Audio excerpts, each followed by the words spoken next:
Hey, welcome. We're back at Hired How to Get the Jobs Weekly Review. My name is Tony Martin, and over the next 30 minutes, we're going to be talking about a market overview, what states and what countries are doing COVID right, what our fearless leaders are doing in Washington and our latest unemployment numbers. And if we have time, we're going to get into why nobody cares about you and how that's actually a good thing. And then, as always, your Q&A. Thanks so much for being here. If you do have any questions, make sure you type them into the Q&A. Use our comment section to say who you are and what you're looking for if you're currently working, because it's tough to network right now, and I have no problem at all you guys using the chat feature or the comment section to be able to say who you are. But if you don't know who I am, my name is Tony Martin. I write a blog called How to Get the Job. I focus on resume writing, interviewing, and frankly, corporate cultures for my corporate clients. And I help everybody get the job or hire the right person into their organization. Over the next 30 minutes, I really want to be educating you on how you can improve your skills. So make sure you follow me on Facebook, LinkedIn, on Instagram. And Instagram is where I do daily tips. So if this is just too long, 30 minutes of information is just too much to digest, feel free to go over to Instagram, connect with me at Hired How to Get the Job, and you'll get a daily tip, no longer than a minute usually. And this week, last week, and next week is all about resumes. So if you finish the month with me on Instagram, you'll have much stronger resumes because of it. So now let's talk a little bit about the latest COVID numbers. Now, let me first of all say, hey, I wasn't here last week. I've now gotten over shingles. So all you that were concerned about my medical status, I'm back up and running. And today, let me give you a little bit of a warning. Today's show is going to be a little bit more political than I usually like to do, okay? I'm a political junkie, but this is not a political program. This is a program about you getting hired. But today we're going to talk about the unemployment numbers, and then we're going to talk about the states and how each state matches up with unemployment. And then ultimately, that's going to lead us to a COVID-19 discussion, because certain states have terrible unemployment numbers in the US and certain states have good unemployment numbers, believe it or not, in the US. And then for my global friends who are watching, we'll then break it out a little bit further into which countries are doing it differently and maybe which ones are doing it better. All that to say, let's talk about some unemployment numbers. So first of all, for the US, if you're not a US person, you want to tune this out, feel free to come back in 5 minutes. But for the US, our unemployment dropped to 10.2% from this previous number of 11.1%. We added 1.8 million new jobs. To give you some perspective on that, a lot of our states are shutting down again, and we still added 1.8 million new jobs to the industry. Now, what's exciting about that is I kind of picture the economy like a bulldog or like a pit bull, and coronavirus is the person holding the leash, and they're trying to hold the economy back, but they're just not able to, because the economy wants to break free. The economy wants to hire a bunch of people and get back to work, which tells me when we get past this thing, we're still going to have a really good recovery.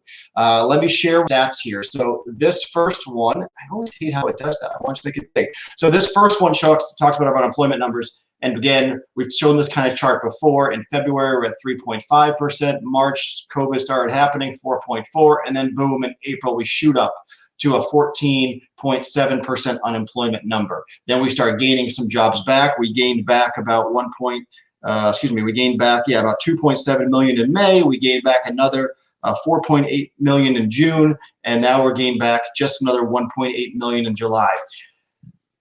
This chart helps show you a little bit better of the deep trough according to the Bureau of Labor Statistics, and then what we gained back. But what I like better is this one is also a representation of that. You can see that again in March we lost some jobs. In April we lost over 20 million jobs, and then in May we gained back 2.7. In June we gained back 4.7, and now in July we have gained back 1.76. What does this all mean, though? This all means for us to make up this huge loss right here, we still need another 12.8 million jobs to be added to the rolls. Right now, we've lost 22.1 million. We've gained back 9.33 million. So we're still short about 12.8 million jobs. We still have a lot to do in order to get our numbers up to where they need to be healthy again. But hopefully, if these patterns stand true and we can get things under control and be safe, then we'll have a better outcome because of it. And we'll have better job numbers and things will be good. So this got me thinking about the states and which states are actually doing I hate to say doing COVID-19 correctly, but let me first preface what I'm about to say. I think it's still way too early to tell what state's doing it right. We can say what state has the better numbers. We can say definitively at this point, which state looks like they have the better mortality rate, which state has the fewer cases. We can say all that right now. But just like the Super Bowl 51, where the Patriots were down to the Atlanta Falcons at halftime, we have no idea what the fourth quarter is going to look like. And it is inconceivable for us to think that we have enough experts in the world to say what's going to happen 6 months from now or 2 years from now when we look back. So this is not a condemnation on any state or not an affirmation that any state's doing it correctly, because we just don't know. We know that there's a whole bunch of people that are trying to do different things in order to bolster the economy and keep people safe. And it'd be really foolish for me to say they're doing it right and they're doing it wrong. So there's a little bit of an update for you. I'm not going to tell you who's doing it right. I'm just going to tell you what the numbers are right now and what it looks like right now. So that way, as we're looking at this, I am not saying anyone's doing it right or wrong, because a year from now, we can look at this and think it's totally different. Okay, so let's talk a little bit about that though. As you can see, unemployment numbers for these 9 states, which didn't really shut down at all during the pandemic. Each month, January, 4.3 to 3.4, 3.4 to 5.2, 5.8 to 3.3 unemployment numbers. June, currently, oops, there should be a July number in here. Let's unhide that, see if that one pops in there. Well, sorry about this. This is, well, we don't have the July numbers on here, so that doesn't help us too much. But let me give you the June numbers, and then we'll come back to this extra part right here. So the June numbers, you can see 4.3 to 7.2. Those are the unemployment numbers for these states that never really shut down. Now that makes sense, right? They never really shut down. So why would we expect their numbers to be that dramatically off? Yes, we're a global economy and a national economy, but for the most part, these states never really shut down. Now the states that did shut down, you can see they have the much of the worst numbers of unemployment. Pennsylvania, 13% unemployed, Massachusetts, 17.4, New York, New Jersey, 15.7, 16.6, and all these numbers come from the Bureau of Labor Statistics, the BLS, just so you know, I'm not making this stuff up. Now, that's again, well, the good news is okay, so if they've shut them down, if these states have shut down, their cases must be a lot less because they actually shut their state down. Their deaths must be a lot less because they shut their states down. Well, as we look at this, the jury is still out. Because look, I've just kind of given random numbers to kind of say green was acceptable, and you know, no death is acceptable, of course, but they're lower numbers, and yellow is kind of moderate numbers, and orange are really high numbers. So you can see that the states that shut down, they averaged about 81 deaths per 100,000 people. You can't go off of total population because New York City has 10 million people living there, whereas New Hampshire has 1 million people, and you can't compare total deaths. You have to do it some way. So the best way I can come up with is deaths per 100,000 people, which is CDC backed. You can see that as a country, we average about 49 deaths per 100,000 people. All of these states have averaged over that statistic. When we go to these other states that never shut down, their deaths per 100,000 is 15 on average, and they never shut down. Now, again, that's not as fair to say because New Hampshire and Connecticut and Kentucky and Utah and Idaho, their populations are a lot more spread out. They're a lot less dense. So it's not a real apples and apples comparison, but I am not making the case that Utah did it correctly and New York City didn't. I'm not saying that. I'm just saying it's really premature to trumpet New York City as being the ones who are doing it right today because they have fewer deaths today when you look at the statistical data. And I'm also saying that, you know, hey, maybe South Dakota is going to get a huge wave, which we hope doesn't happen. And then this is all going to go out the window because we're only at halftime right now. Hopefully we're at halftime or in the third quarter. But we don't know how the rest of the data is going to flush out. So when you start getting into debates with people that this state did it right and that state's doing it wrong, or this state has death numbers, realize that I'm just going to say there are no experts right now. There's a whole bunch of people who have expert knowledge in pandemics, but there's no one that's actually lived through a pandemic that's this pervasive, that's been going on, that's this communicable, that's this deadly. No one's lived through it. So we're all just trying to figure it out as we go.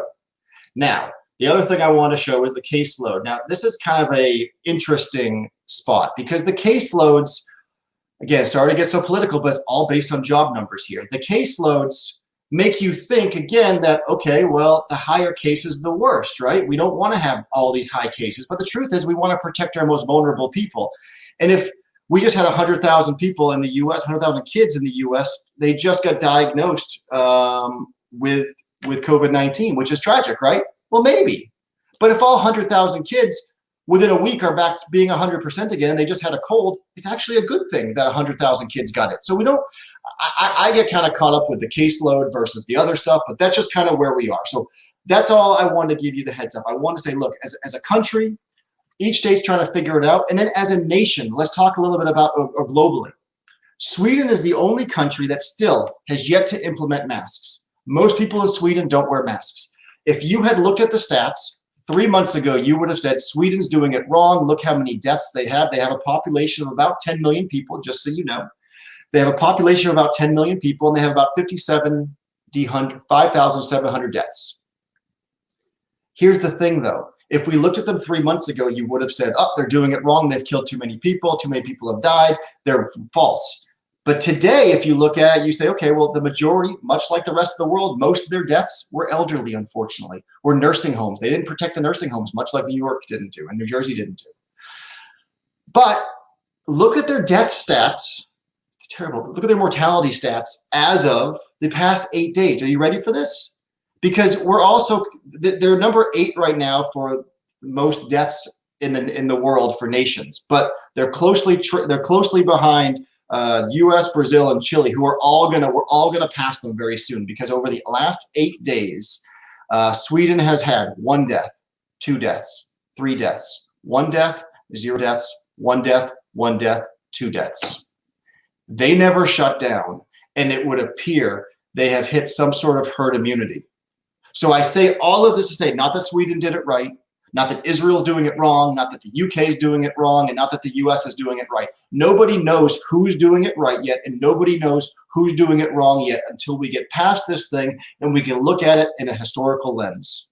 So I hope that will give you a little hope that we're still all figuring it out together, but hopefully suppress some of the heavy fire that everyone's taking from having an opinion on this thing, because I just want to tell you that. Now we're going to get into the federal update. We're not going to have a chance to talk about why nobody cares about you.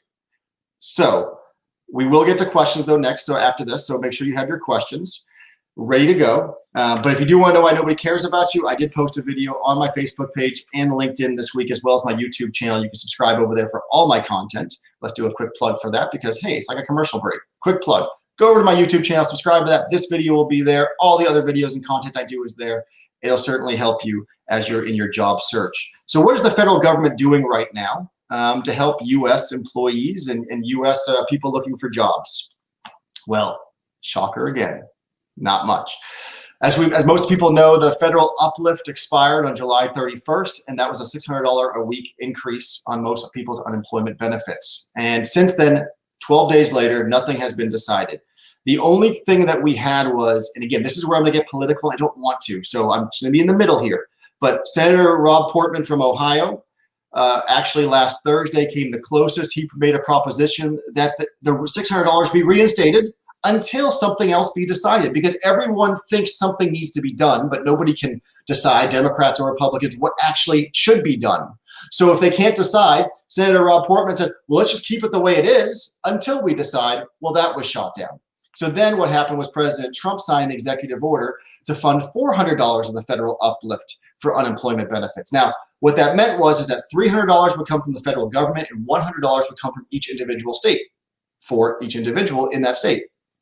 And he got this money through a disaster relief fund. There was $44 billion kind of in this fund that wasn't used. So he was able to reallocate it into an executive order. Now, I don't necessarily think executive orders are constitutional. The purpose of an executive order, if you don't know, is if Congress passes a broad bill and then it's getting ready to be executed by the executive branch, and there's just some criteria that aren't quite hammered out with exactly how to do it. It's almost like they gave a big strategy, but the actually execution needs a couple of finer points nailed out. That's what the point of an executive order is. It is not to create new legislation and new policy. So there is a lot of gray area if this is even legal or not. But truthfully, executive order power has gone back well before Trump, Obama, and Bush, and previously. It was really utilized during the Obama era, and it's really been utilized during the Trump era. But truthfully, executive orders probably aren't what needs to happen here. But truthfully, too, Trump did something that was politically smart. And I'm not someone that typically says Trump did something that's politically smart.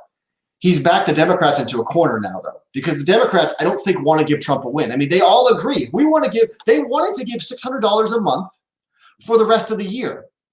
Senator Portman from Ohio said, well, let's just do it until we come up with a solution. So they would have had what they wanted, but they said no. So when they said no, they created a situation where, well, Trump, and they're saying, well, Trump's not doing anything. So then Trump had to do something. So he did this. So now he puts them in an interesting situation. And two things can be true at the same time. One, I can think executive orders shouldn't be written. And two, I can think that Trump did something smart, which has now backed the Democrats into a corner, and they've overplayed their hand. Because now they have to figure out, they don't want to give President Trump a win, but they also have to argue, and which they're trying to do. Biden's saying that this executive order is going to bankrupt Social Security, which is interesting because in 2012, Obama signed the very same thing that was going to put a tax hold on a payroll tax holiday. President Obama did it in 2012, and that was okay. But now that this is part of Trump's package, it's going to bankrupt Social Security. Truth is, there's no lockbox for Social Security. It was already going to be bankrupted regardless, and it's independent of this. So one argument is it does too much. It's going to bankrupt the country, and the other argument is it doesn't do enough. So we're in a really interesting situation. We're just going to see how that unfolds over the next couple of weeks. So I hope everyone enjoyed that a little bit as much as I enjoy talking about it. But again, not saying anyone's doing it right or anyone's doing it wrong, but that's just kind of how I see it. And I want to make sure I call balls and strikes appropriately as I see it. So now let us get to your Q&A. First, let me go over to the comments. As always, if you have live questions, be sure to type them into the comments section. I will get to the live questions first. If you don't have live questions, I have had a lot of questions these past couple of weeks since I was off last week with COVID, not COVID, thank goodness. But with shingles, I didn't get to any questions last week. So, all right. Everyone just saying hello. Love it. Use the comments and network. Say where you're from, what kind of roles you do, say what kind of opportunities you're looking for, what your expertise are. Use those in the comments section, okay? But now let's get to some questions this week that I've received from my clients. And if you don't know, my clients are either people that I'm partnering with to write resumes for them, or perhaps doing mock interviews with. It just depends. Also, my corporate clients, I help them figure out how to hire the right people into their organizations. I'll be doing a couple of panel lectures coming up next week. I'll be on a panel. All that information will be on my Facebook page starting this afternoon. So if you want to see what that panel is about, it's about how to maintain your corporate culture during a remote work environment. So if you want to check that speaker out, I mean, there's a lot better speakers than me part of that panel too. So it might be something interesting though to check out. So certainly take a look there. All right, so here's my first question. I got this from Ali, he's actually a driller in the UK. And there he is. He popped on right now. Ali, hello. How are you doing? He says, so he was on LinkedIn yesterday, and a recruiter was talking about applicant tracking friendly CV systems. So we've talked about this before, applicant tracking systems, right? You want to make sure you write a CV or resume that is scannable for an applicant tracking system. And he wants to know how you can do that and make sure that the computer aren't just passing you up before somebody else can actually see your CV or your resume. This is a question that we get a lot. And I'm going to tell you, I've worked with a lot of companies and I've partnered with a lot of companies. I'm going to tell you the vast majority of them do not have a robust applicant tracking system like Ali is concerned about. That's powered by artificial intelligence. That's going to automatically sort out which resumes get seen by recruiters and which ones don't. And frankly, a lot of the systems that do that, the recruiters still want to see all the resumes because the system gets it wrong often. But let's just pretend that it's 5 years from now and the vast majority of the ATS systems actually do this effectively and cost efficiently, because right now it's not cost efficient either. Most small and mid-level companies, they are not going to have a system like this. The big companies that have lots of overhead, a lot is now tough to say, but they have enough overhead to pay for that, they're going to have that nowadays, okay? but the vast majority don't. But for the ones that do have it, if you're applying to those companies, the very first thing you can do is you apply with a Word document. You do not apply with a resume that is a PDF. This article, my dad sent it to me from the Boston Herald, because he sends me stuff for my show here. And it was interesting because I was reading through it. I'm like, this is all the stuff I say, but they reiterate too. Make sure, they're talking about making sure your resume is scannable and it's good for the software. And what they say too, according to monster.com and the Boston Herald, is often PDF formatting is rejected by applicant tracking systems. I have said that numerous times. You know it's true because when you parse your resume, when you upload your resume into an applicant tracking system, you push next. It is supposed to auto-populate all the information for you. It's supposed to have your name correctly. It's supposed to have your location. It's supposed to have the company, your address. But often, it doesn't do it right. Your name starts off with your last name versus your first name. The address is actually your phone number because a PDF doesn't parse well. So it's rule one, upload a Word document. 2, look at the job description of the job that you're applying for. You can figure out what the keywords are. If they say you must have NOV Cyber 4 operating experience, well then make sure you have NOV Cyber 4 operator. Make sure that you have the certain things that the job description is highlighting as important in your professional summary or within bullets inside your resume. To help to make sure your resume is more scannable too, what I always say is make sure the most relevant information is put on the top of each section. So for example, if project management was a big part of the job you're applying for, but project management was probably a smaller part of the job you just came from, but you have one project management bullet in your resume, make sure that project management bullet is at the top of the section that is applicable for. So with me as a recruiter, when I spend 10 seconds, I say 15 seconds, but apparently according to Monster, now the average recruiter spends 10 seconds scanning a resume. You want to make sure that they scan the stuff and that's placed in the right spots. It's going to let them, that's going to be most applicable to the role.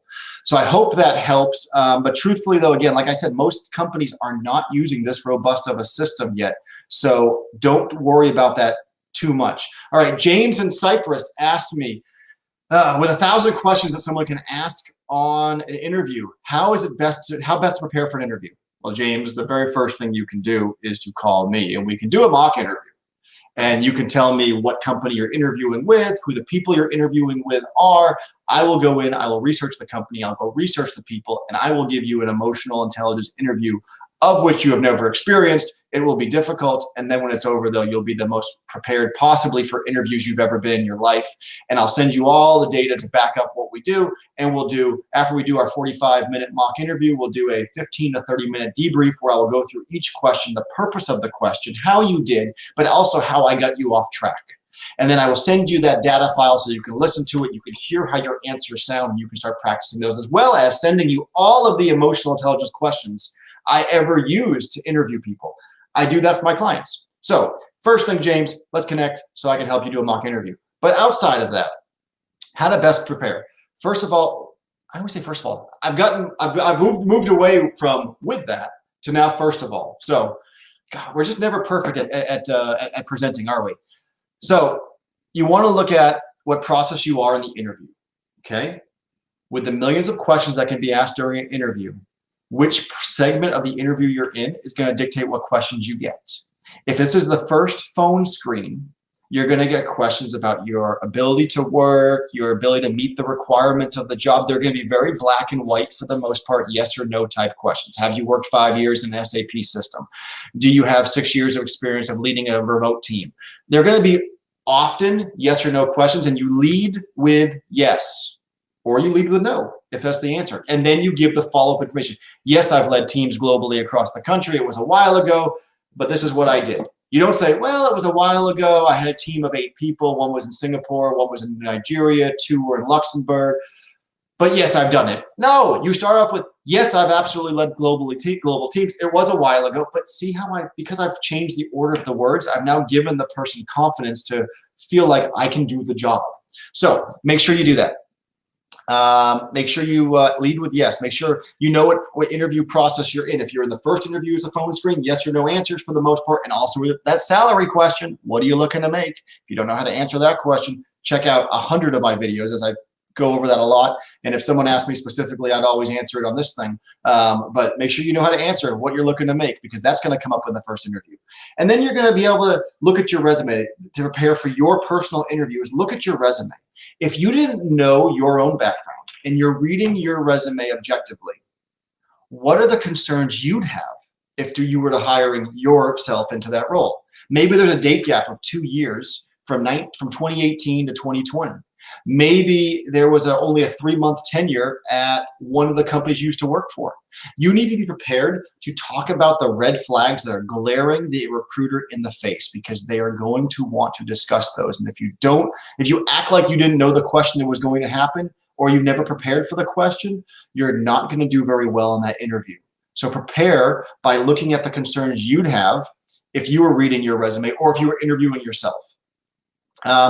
EI questions, you're getting to prepare for those. Okay, tell me about a time when emotional intelligence, these are more second interview type questions and third interview questions. When you're in that level, it's going to be the EI stuff, the emotional intelligence, the self-awareness, self-control, social skills. We've done videos here on just that stuff on Instagram. I'll get to it again probably in September, where I'll just do emotional intelligence trait questions, where every single day I give it a different EI question to allow people to practice those questions. So Instagram is really a good tool for you to follow me on if you are just trying to get quick information every once in a while, because I consistently put stuff out, at least 5 or 6 posts a week. Next, be prepared. Last thing, when you're getting ready for an interview, for the tell me about yourself question, and realize that this answer is not going to be the same answer you deliver no matter who you're speaking with. You're going to be giving a different answer depending on who you're talking to. If you're talking to the first person who's doing a phone screen, your tell me about yourself answer should be relatively short and sweet, 2 minutes or less, some overview stuff of why you're qualified and ready to do the role. That's tell me about yourself. If you're talking to the hiring manager, it's more about why you be successful in the role. And your tell me about yourself question is based on your experience. That's exactly aligned with the experience you had in this role. Okay, so tell me about yourself. And then you're talking to the VP, tell me about yourself is also about why you've been a good leader and a good team player. And bottom line, you need to realize during the course of the interview that you need to have more than one answer for the same question, because people compare notes at the end and they can't contradict each other. I'm not saying you say, oh, I spent 4 years at this company, and the next person, oh, I spent 7 years. No, same information or same things you're discussing, but you're giving different sides of the story, so people know that you're not a one-trick pony and you can offer different things and you're best connecting with each person. It's like sales, right? You're not going to give the same sales pitch to every person. It depends what the customer's looking for. Some customers are looking for cost savings. Some customers are looking for a higher level of service. You need to make sure that you know what your customer, the interviewer, is looking for, and then you can deliver the correct answer to their questions. Again, if you struggle with figuring that stuff out, or you want to talk more about it, let's do a free 15-minute consult. You and I can just do a quick chat. We can answer some questions you think are tough, and we can see how comfortable you are answering them. I love doing that sort of stuff. All right. Any live questions? No live questions today. You guys disappoint me. It's okay. We'll get to one more question I think we have time for. Unless a live one pops up, I'll always make time for that, and then we'll call it a day. So Danielle in Hawaii asked, if you're applying to a company you don't have a network in, how do you best get your resume noticed? This is a fairly lengthy answer, so I'm going to try to go really fast. Hang in there with me. You're applying somewhere, you don't have a network there. You don't know anyone that works there. You don't know anybody that used to work there. What do you do? First, step one, look at the age of the requisition. The job description that you're applying to, how old is it? Because if it's older than 3 days, you're probably not going to get the job even if you apply to it. Okay? Still apply to it because you might get the job, but just have your expectations tempered. Step 2. Apply with a Word document. We've already discussed why, but make sure you upload a Word document. Step 3, scan your resume and make sure that the things that are important to that job pop out. Make sure the things that are on top pop out. It's customized appropriately. Big important things. Again, according to that monster.com Boston Herald article, which I've always said, which is make sure it's really easy to figure out what companies you were part of, what dates you were there, and what positions you held while you were there. If you've had progression inside that company, clearly illustrate the progression you've had inside that organization, because you want your titles to match the titles you're applying to. Okay? Then connect with those people that work there on LinkedIn. So you've applied, the requisition is less than 3 days old, you're applying with a Word document. After you've applied, you've made sure that the resume looks right. Then after you've applied, you go to LinkedIn, you connect with everybody in the value chain of that position, and you connect with anybody on HR that will connect with you. The very next morning after you've connected with all those people, click connect, connect, connect, connect, connect. The next morning you go look at who actually connected and accepted your invitation. That next morning, you then send them individual messages. Hey, thanks so much for connecting with me. I applied to this job, and I'm not asking for an interview. I'd love your expert opinion on how you think my background is in alignment for this position, or something like that. Don't ask for the interview. Don't ask for the job.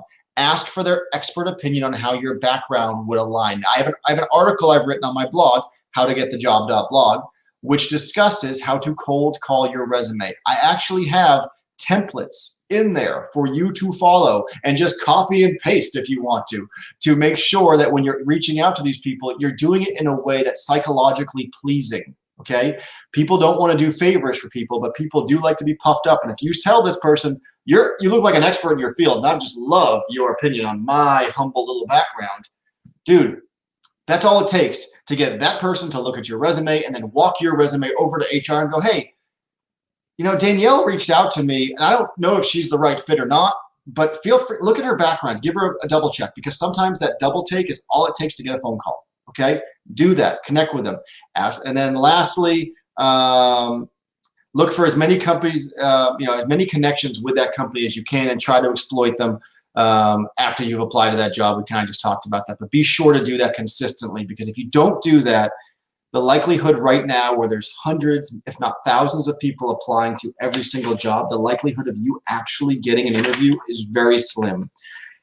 The other way to make sure you get an interview is to make sure that someone like me, if you don't feel comfortable doing your resume, is looking at it and helping you get it stronger. It doesn't cost you anything to have me sit down and talk to you about your resume and give you some tips. And for every person I partner with, I turn down somebody and say, you don't need me because I can't help you, or whatever the case may be. So it'll be an honest conversation. So I really appreciate everybody watching today. I enjoyed being back. I like doing this stuff, so it was tough that I couldn't for a week. And make sure that, again, you follow me on Facebook, LinkedIn, Instagram, and subscribe to my YouTube channel if you like these videos. If you like the Q&A section, obviously I go long on these questions, right? I don't get more than 3 or 4 if they're not live typically, because I've just prepared for them and I know the answers. Go to the YouTube channel. Check out the Q&A. Skip ahead 15 minutes into every show and start watching Q&A. I try to put the little Q&A thing on the bottom here so you'll know where it is, but that'll let you go to those videos and just listen to all the questions. I've answered 30, 40 questions now in the past 3-4 months, and I guarantee one of those questions is probably one that you have. So do that so you can prepare, because this is the time to get better at getting a job. If you're not getting better, your competition is. And if they're getting better, they're going to get the job, and you're still going to be on the couch. So I hope everyone's staying safe and healthy. Remember, there's no real right way yet that we know of what's going on out there with this whole COVID-19 thing, about which way is doing it right. But hopefully when we look back, we all did it right. We're all safe. We're all getting back to work. I appreciate everybody. Share this. If you liked it and thought it was interesting, please give me a like on the social media there, and help me reach out to anyone in your network that needs help, so I can help show you or them how to get the job. Thanks everybody. I'll see you next time. Take care.